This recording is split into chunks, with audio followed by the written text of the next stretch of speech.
ناصر صاحب اسپیسیفکلی تو ہم نے مختلف جیت صحابہ کرام رضوان اللہ تعالیٰ علیہ مجمعین کے حوالے سے گفتگو کی. میں چاہتا ہوں کہ بالعموم ان جنرل یا جنرل پرسپیکٹیو میں آپ کیا پیغام آج کے موضوع یعنی فضائل صحابہ کے حوالے سے دیں گے؟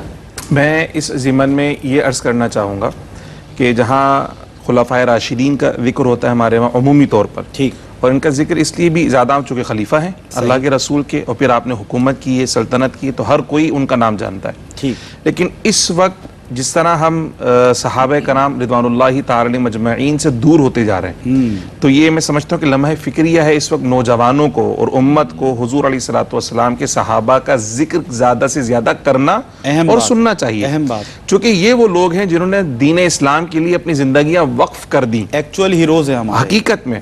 یعنی جس وقت دین کو ضرورت تھی اللہ سبحانہ و تعالیٰ کی دین کے غلبے کے لیے اپنا تن من دھن حقیقی طور پہ اگر قربان کرنے والے کوئی ہیں، یہ شخصیات ہمیں نظر آتی ہیں.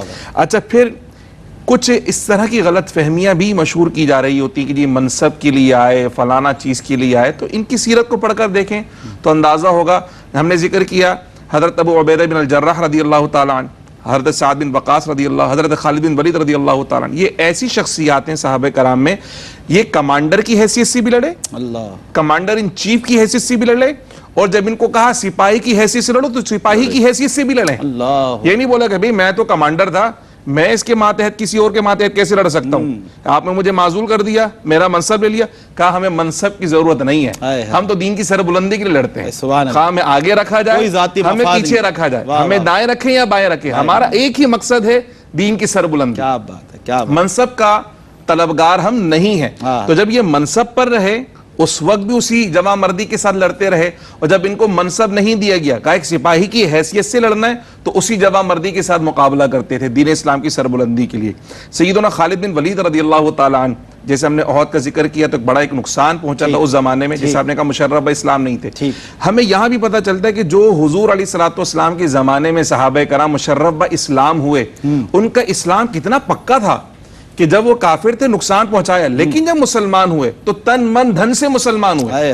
کسی سازش کے تحت مسلمان نہیں ہوئے کہ نقصان پہنچانے کے لیے، بلکہ ایسی کیفیت بدلی، ایسا قلب بدلا کہ وہ جو دل جس میں پہلے بغض مصطفیٰ تھا اب وہ حب مصطفیٰ میں دھڑکنا شروع ہو گیا. اور آپ کا جو ایمان ہے وہ خاص صلح حدیبیہ کے بعد ہے کہ آپ مدینے آئے، مدینہ آ کر مسلمانوں کے حالات دیکھے، رسول اللہ کے شب و روز دیکھے، اور جب اس کیفیت میں دیکھا تو آپ کا دل گواہی دینے لگا اشہد ان لا الہ الا اللہ اشہد ان محمد رسول اللہ. تو ان شخصیات کے کردار کو پڑھنا چاہیے، سننا چاہیے، اور عمل کرنے کی کوشش کرنی، عقیدت رکھنی چاہیے، کیونکہ یہ وہ ہیں رسول اللہ سے دین لے کر امت تک پہنچانے والے.